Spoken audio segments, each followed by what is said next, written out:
આગળ વાત કરીએ ફેક્ટરીની મંજૂરી આપનાર જવાબદાર અધિકારીઓ કોણ હતા એ મોટો પ્રશ્ન। નિયમો નેવે મૂકીને એનઓસી કેવી રીતે મળ્યું?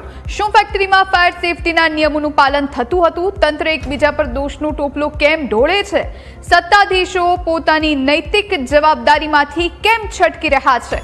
વારંવાર થતી દુર્ઘટનાઓ માટે આખરે જવાબદાર કોણ છે? રાજકોટ અને સુરત કાંડમાંથી તંત્રએ શું શીખ્યું?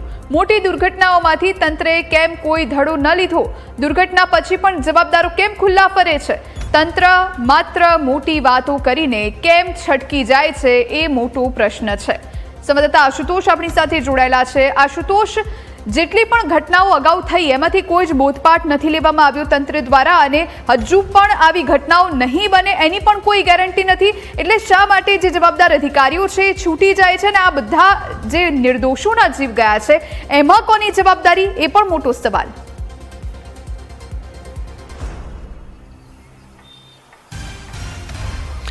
જે ચોક્કસથી જોઈ જ્યારે પણ આ પ્રકારની ઘટના ઘટે છે ત્યારબાદ તંત્ર જે છે તે કાર્યવાહી કરીને સંતોષ માની લેતું હોય છે। એટલે સંતોષ એ પ્રકારનો કે તેમણે કાર્યવાહી કરી છે, પરંતુ આ પ્રકારનું ઘટના બીજી વાર ન ઘટે તે માટે તેઓ શું પગલાં લે છે તે અંગે પણ જે છે તેઓ મૌન સેવતા હોય છે। કારણ કે જે પ્રકારથી દિલ્હીમાં બ્લાસ્ટ થયો હતો ત્યારબાદ અમદાવાદમાં પણ વિવિધ એકમો જે છે તેમાં નોટિસ ફટકારવામાં આવી હતી।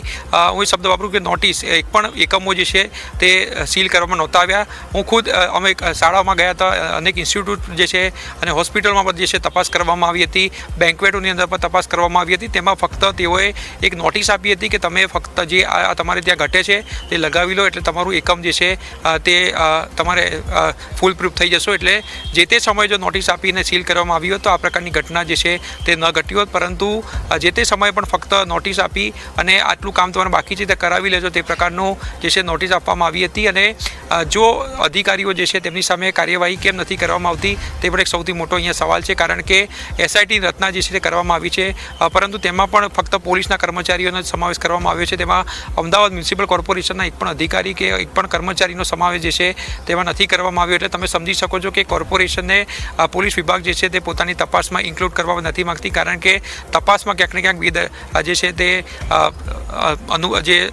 એએમસી જે છે પોતાનું કુણું વલણ જે છે તે રાખી શકે છે। એટલે પોલીસે ફક્ત એસઆઈટીની રચના કરી છે, તેમાં કોર્પોરેશનનો એક પણ અધિકારી અથવા તો એક પણ કર્મચારીનો સમાવેશ જે છે તે કરવામાં નથી આવ્યો। અને કોર્પોરેશનનું એસ્ટેટ વિભાગ શું કરે છે તે પણ એક સૌથી મોટો સવાલ છે, કારણ કે આસપાસમાં જ 3 જેટલી મોટી ફેક્ટરીઓ જે છે તે ધમધમતી હતી અને એકમાં બ્લાસ્ટ થયા બાદ જે છે તે કાર્યવાહી કરવામાં આવી અને સંતોષ જે છે તે કોર્પોરેશન અને ફાયર વિભાગે માન્યો। અમદાવાદના ચીફ ફાયર ઓફિસર તો ઘટના ઘટી ત્યારથી જ ફોન ઉપાડવાનો બંધ કરી દીધો છે। એટલે તમે સમજી શકો છો કે આ ઘટનાથી જે છે તે કેટલા ભાગી રહ્યા છે અને જવાબ આપવાથી પોતે જે છે તે ટાળી રહ્યા છે, કારણ કે આ પ્રકારની ઘટનાઓ જે છે તે અનેકવાર બનતી હોય છે, પરંતુ કોઈપણ પ્રકારનો બોધપાઠ જે છે તે લેવામાં નથી આવતો। જો જે પ્રકારથી નિયમો બનાવવામાં આવ્યા છે તે પ્રમાણે કાર્યવાહી કરવામાં આવી તો ક્યાંક ને ક્યાંક લોકોના જીવ જે છે તે બચી શકે છે, પરંતુ આ પ્રકારથી જે છે તે કાર્યવાહી જે છે તે કોઈ કરવામાં નથી આવતી। જેમ ચાલે છે તેમ ચાલવા દેવામાં આવે છે અને જ્યારે આ પ્રકારની ઘટના ઘટે ત્યારબાદ તંત્ર જે છે તે કામગીરી કરતું હોય છે। એટલે આ 3 ફેક્ટરી પર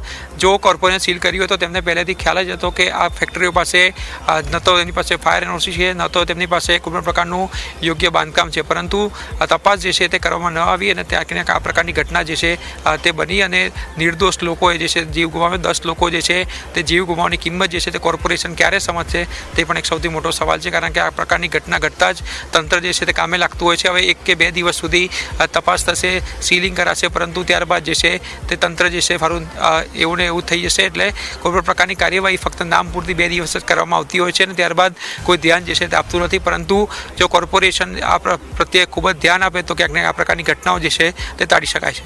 બિલકુલ આશુતોષ, આપ જોડાયેલા રહેશો, આગળ પણ આપની પાસેથી જાણકારી મેળવીશું, પરંતુ અત્યારે સૌથી મોટો સવાલ એ કે ફેક્ટરીને મંજૂરી આપનાર જવાબદાર અધિકારીઓ આખરે હતા તો હતા કોણ?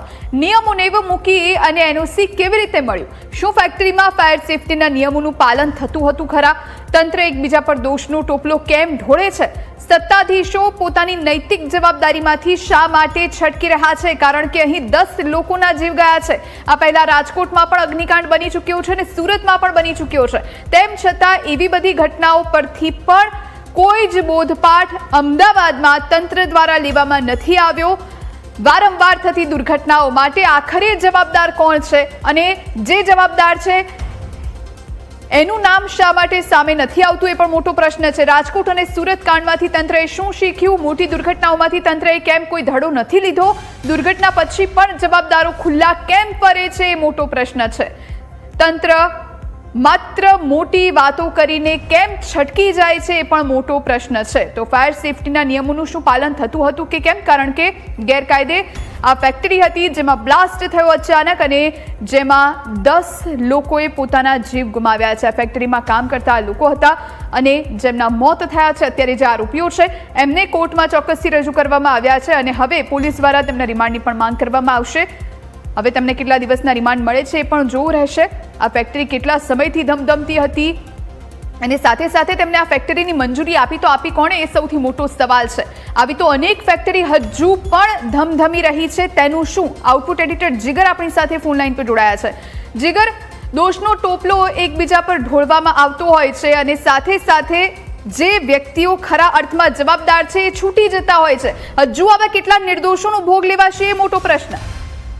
બિલકુલ, કારણ કે તમે જુઓ આખી બ્લાસ્ટની આ ઘટના અને એ ઘટનાના સંદર્ભમાં જેટલા પણ અપડેટ અત્યાર સુધીમાં આવ્યા ને એની અંદર તમે હવે જ્યારે પૂછપરછનો દોર શરૂ થશે અને જે આખી સિસ્ટમ સામે જ્યારે સવાલ ઉભા થતા હોય, કારણ કે હવે મોડે મોડે પ્રશાસન જાગ્યું છે અને જાગીને જે રીતે ભાગ્યું છે એ રીતે સવાલો ઉઠવા સ્વાભાવિક છે. કારણ કે નિયમો નેવે મૂકીને એનઓસી એક તો કેવી રીતે આપવામાં આવી, જે વસ્તુની પહેલા જ પીએસઆઈએ જાણ કરી હતી કે ભાઈ આ રીતે છે અને એની અંદર કોઈ પણ વસ્તુ યોગ્ય નથી અને તાત્કાલિક ધોરણે એને બંધ કરવામાં આવે, છતાં વસ્તુ ધમધમતી હતી, તો પછી કેવી રીતે તેને છોડી શકાય?